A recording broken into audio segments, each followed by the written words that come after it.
What's going on, guys? It's Fishingful, and I'm bringing a new series to my channel called What is the Best Nuke Gun in Infinite Warfare. And I'm going to start it off with the MV4 Fallout just because that's the first gun that you get in the game. You unlock it level 1, and everybody seems to unlock the Fallout when they get their first 2000 salvage. So I'm just going to talk about it and tell you what you can expect when you unlock it. Right away, it's got two main perks on the Fallout version, which is obviously the Nuke, and then the second attachment to it is the increase in stability. The increase in stability makes it so that you do not have to use grip. This thing absolutely does not have any recoil. It'll just shake a little bit on your screen, but it does not recoil up. Another thing about it is that it combos so well with a suppressor. You do not lose any range with a suppressor, so it's kind of just like a free perk. Another thing the suppressor does is it reduces muzzle flash, so you can see your enemy a little bit better and get a little better aim. I know my accuracy is a lot better when I do not have muzzle flash, so I just like suppressor.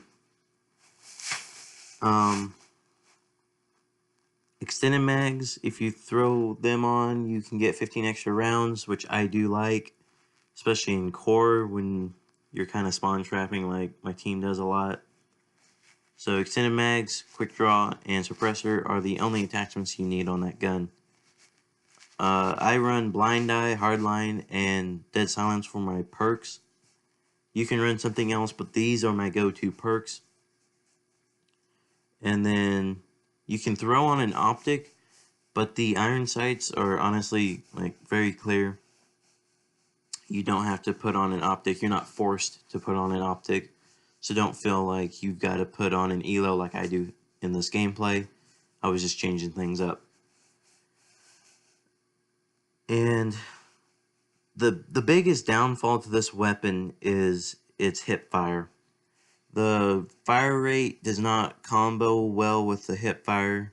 It does not fire fast enough to get the nice column of bullets going in the hip fire state. Basically, if you got a guy 5 feet away from you, you're better off just trying to ADS him and killing him. Or if you are hip firing him, I found that if you slide into them, you'll get a lot better results than just trying to straight up hip fire him.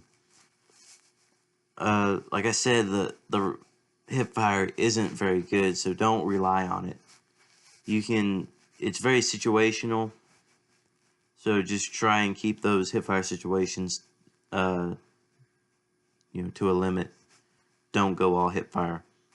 And then the fire rate of the weapon isn't as fast as a K-bar, but it's definitely not as slow as a Volk.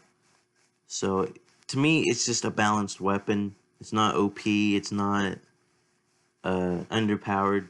It's just right there in the middle of the pack.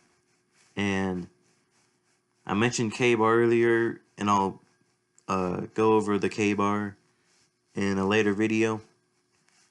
But I would say for your first Nuke unlock, I would go with the Fallout, just because it's noob friendly, it's very easy to use, and it'll serve you well in the war. So I'm going to leave you with the gameplay. I hope you enjoyed this first video in this series. If you did, drop a like, and I'll catch you all in the next one. See ya.